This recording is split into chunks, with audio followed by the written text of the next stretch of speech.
What's up, everybody? Paul here from the Hoops Crew, reporting in after a 4.5 hour long post-game live that I've just recorded. Thank you to everyone who tuned in, who participated, who shared their thoughts. For me, some new faces along the way, plenty of awesome people in the chat. It was an absolute blast. So please, if you want to hear the thoughts of not just myself, but countless other Geelong fans, check out Post-Game Live from last night. It's in the live section on our YouTube channel. It was a marathon, and I hope you all enjoyed it. Now, let's get into our match reaction for round 23, 2025, where the Cats have rolled the Swans to the tune of 43 points at the SCG. A pretty comprehensive display from the Cats, but a wobbly start, I'll admit, and I'm sure like many of you, I was a little bit anxious early on. There was some signs that things weren't looking too great, but we thankfully managed to turn it all around, ultimately, fairly quickly. The Cats getting the job done, as I said, by 43 points, 16-15, 111, beating the Swans 10-8, 68. And we can see here that the Swans got out the blocks real quick. there was a flurry of goals early, and wasn't great. But then we clapped back just as hard. Shannon Neal being a big part of that. Then with a late goal to Peter Adams, the scores were tied going into quarter time. From there, they getting peaked like they started the second quarter strong. And then, as you can see, the worm just highlights Geelong just dominated the game from that particular point onwards. The Swans were never in it from that stage. From about the halfway point of the second quarter, the game was all but over, really. The margin meant that they were kind of close enough, but the momentum, the way the game was being played, the Swans never really had a prayer at that particular point. There's a lot that I want to go through from this game. We're going to go through all of it, though, after a quick word from our sponsor. The Hoops Crew Media Network is proudly sponsored by Cyril Cook Florist. Visit them at shop 1211 Leather Street in Breakwater. Phone them on 035 222 2244 or visit their website at www.cyrilcookflorist.com.au and use the offer code GOCATS in the voucher field at checkout to get 20% off your next online purchase. Thank you, Cyril Cook Florist, as always, for your ongoing support of the Hoops Crew and all we get up to. Now, let's break down some of these numbers. And what really impressed me most about this is that this was a Geelong game through and through. This was a Geelong finals game through and through. We never necessarily win possession, and that's fine, or disposals, and that's fine. But it's the way we use the ball. We were super efficient with our kicks. I was a bit worried because Sydney tried to chain handball their way through. That's something of a weakness of ours in the past, but we locked that down really well. A super promising sign going into the finals in just a matter of weeks. The inside 50 count, Sydney still got a reasonable number of inside 50 opportunities, but they were blunted by two people in particular that I was really impressed by. Tom Stewart, who returned absolutely to his best football today, as well as Sam De Koning, who I've been, kind of expressing concerns about for a good month now, that he's been well and truly off the boil, but he came back in a big way with a really fantastic performance this weekend. Super impressed by what he delivered. The efficiency was also quite good. I had no major concerns with the way Sydney brought the ball inside 50, but Geelong was so effective in their defensive prowess that we kind of blunted that a lot. And I'm then looking at the likes of Mark O'Connor for the job that he did on Isaac Heaney, who spat the dummy and cried on a few occasions. From Tom Papley, who's flinging his arms around, screaming and flailing for free kicks. Boys, just focus on playing football. Try not to lose to your opponent and you won't have anything to worry about. But anyway, Geelong won the free kick count, 14-13. Not much to see there. Really, clearances, we know what Sydney's midfield's like, but the way we defended was like we got the game played on our terms. And that's, as soon as that happens to any team against Geelong, the game's over. And obviously Sydney had an initial flurry, but once Geelong got it on their terms, there was no looking back. Now, don't get me wrong. I would like to see these figures more in Geelong's favour, but despite this, for us to play our game, that shows that we were on. That shows that we have kind of nailed down what we want to do. And again, for the fact that Sydney tried to chain handball their way through and we still controlled things, that being a massive weakness of ours in the past, I'm really, really impressed. Possession, sure, that just mirrors the disposal from before. Again, turnovers quite high, ours low. That's because of the way we played that game.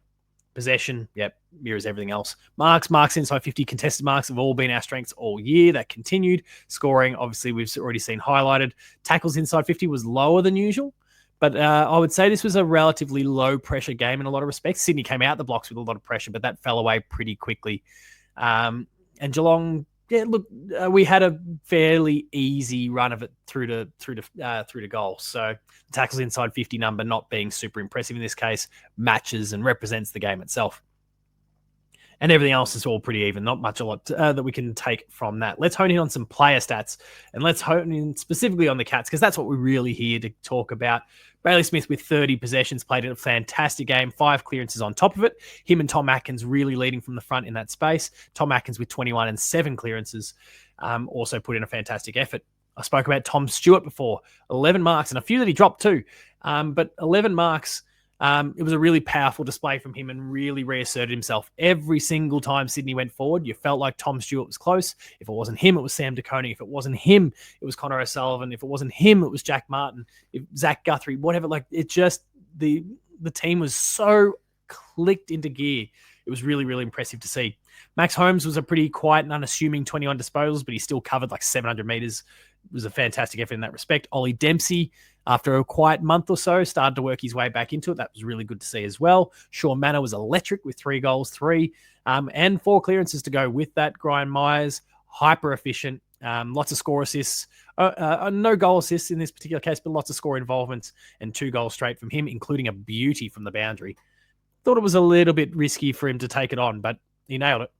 Jack Henry, as I said, was really good. Like, you can see a lot of our important defenders here. So Stewart, Henry, Zach Guthrie, all of these guys rebounding really, really well. Connor O'Sullivan not far behind. The mark count being great for each of these guys. They intercepted incredibly well, and we played the game on our terms.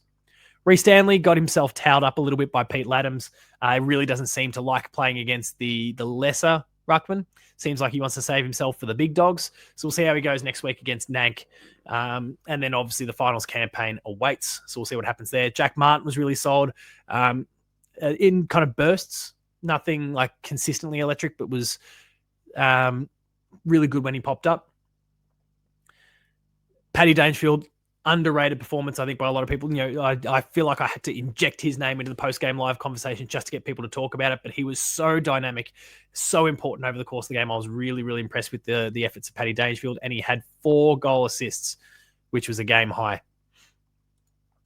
Scroll back over there. Tyson Stengel finally found some touch. Was a bit worried early on when he missed a pretty easy one, and then also gave away a 50-meter penalty that resulted in a Tom McCartan goal. He thought, oh shit, his form's still down. He's still struggling a little bit, but 3 goals, 2 was the net result, and you could see him really starting to find some confidence and touch as the game went on, including a little bit of chirping with a member of the crowd, which was great. It was really good to see.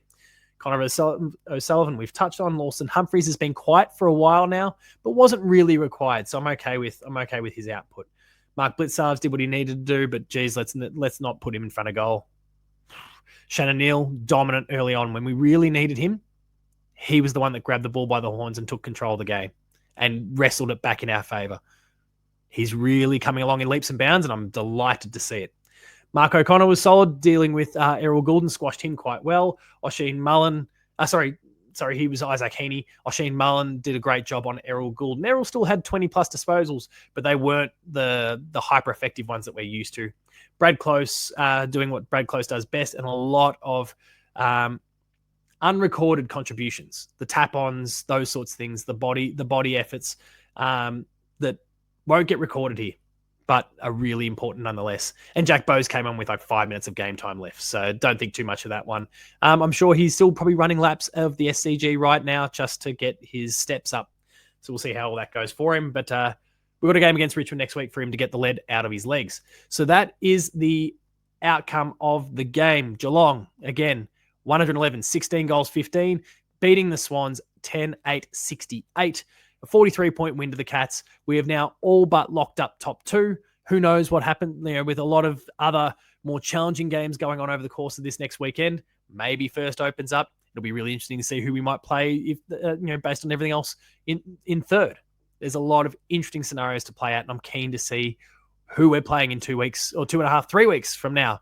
Thank you all for checking out this video. If you haven't already, make sure to like this video, subscribe, recommend it to all of your friends and family, especially if they're Geelong supporters. We want more of those high quality individuals checking out our content. We make it for you. The more of you that come in the door, the more we can invest in our product to make it better and give you more of what you're looking for. So please consider hitting like, subscribing, and sharing with your friends and family. You'll also find us on Patreon if you're looking to contribute there as well. $5 a month gets you a whole bunch of early access, extended, and exclusive content. It's all there for you, and I hope that you enjoy it. Myself, the chaps, Ben, we're putting together a bunch of awesome stuff there on our Patreon. $5 a month is all it takes, and there's a 7-day free trial if you want to try before you buy. No pressure. You'll find me on socials at Paul James Games. The Hoops Crew is at The Hoops Crew. That is Twitter, Blue Sky, and Instagram. And until next time, remain Geelong strong, everyone. Looking forward to a big game against the Tigers next week. And thank you again, everyone who tuned into 4.5 hours of post-game live. I'm exhausted. I'm going to go get some sleep. I'll see you later.